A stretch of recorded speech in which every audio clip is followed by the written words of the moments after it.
मित्रों, दोस्ती की बात कर लेते हैं और दोस्त के बारे में इसको इसको परिभाषित करना मित्रों बहुत आसान भी है और बेहद मुश्किल भी। मित्रता कई प्रकार की होती है। एक तो है सहज मित्रता कि आप बैठे हैं रेल के डिब्बे में, आप यात्रा कर रहे हैं, सहयात्री हैं, या आप विमान के सीट में साथ में एक सहयात्री के रूप में दूसरी सीट पर आप बैठे हैं और एक लंबी यात्रा है, लंबी उड़ान है जिस पर आपको यदि परस्पर संवाद स्थापित नहीं करना तो आपके लिए मुश्किल पेश आएगी। इसलिए बेहतर ये होता है कि संवाद स्थापित हो जाए, थोड़ी बहुत बातचीत हो जाए तो समय कट जाता है। ये मित्रता सतही होती है और उसके बाद ज़रूरी नहीं है कि इस मित्रता को याद रखा जाए, भूल भी जाती है और कई बार हो भी जाता है कि अनायास कहीं मिल जाएं तो तब याद भी आता है कि हाँ, हम दोनों ने एक साथ यात्रा वहाँ से वहाँ तक की थी और कुछ बातें भी याद आ जाती हैं। लेकिन दूसरा जो है प्रकरण, वो इसमें एक हमारे बड़े योगी हुए हैं, बहुत बड़े, श्री श्री परमहंस योगानंदा।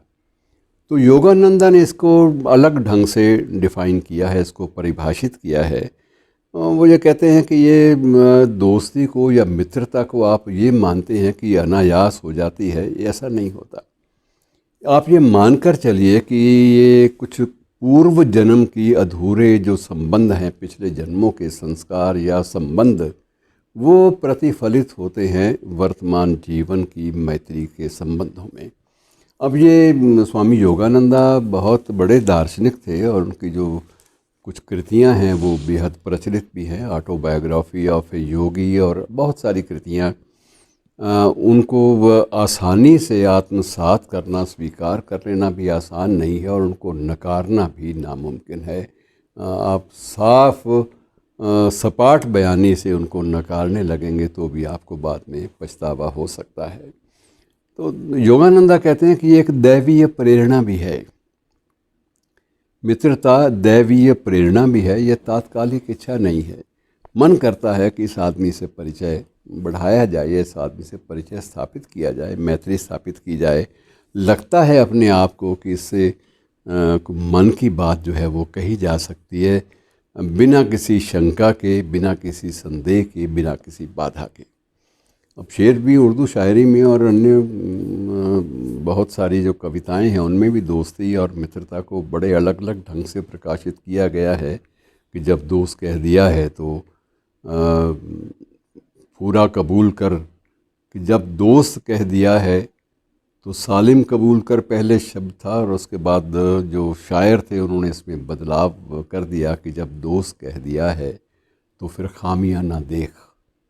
जब दोस्त कह दिया है तो फिर खामियां ना देख, टुकड़ों में जो कबूल हो वो दोस्ती नहीं।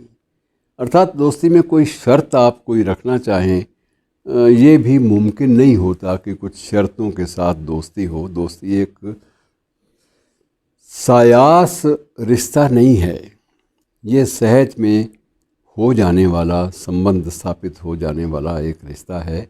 और इसमें ये ज़रूर ध्यान रखना पड़ता है कि दोस्ती जम कर करो, दुश्मनी जम कर करो। कई बार दोस्तों में दुश्मनी भी हो जाती है, उसके बारे में भी एक अच्छा शेर है कि दुश्मनी जम कर करो लेकिन ये गुंजाइश रहे, कि दुश्मनी जम कर करो लेकिन ये गुंजाइश रहे, फिर कभी मिल जाएं तो कोई भी शर्मिंदा ना हो।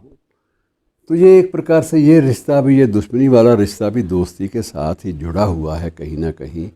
और इसको समझ पाना, इसके मर्म को समझ पाना जो है वो आसान नहीं है। लेकिन उसमें योगानंदा एक बात बताते हैं कि जब इसमें कहीं ना कहीं स्वार्थ जुड़ जाता है, और स्वार्थ के साथ ही वो ये भी एक उदाहरण देते हैं कि स्वार्थ के साथ यदि यौन संबंधों को स्थापित करने की एक उत्कट इच्छा भी जाग उठती है तो आप समझिए कि आपकी दोस्ती ख़त्म होने के करीब है। क्योंकि दोस्ती जो है वो इन बातों से बहुत ही इतर होती है, इन बातों से बहुत ऊंचा उठी हुई होती है। और जहाँ तक दोस्ती का संबंध है, एक बाप और बेटे में भी दोस्ती का संबंध हो सकता है, एक बहन और भाई में भी दोस्ती का, एक माँ और बेटी में भी दोस्ती का संबंध हो सकता है।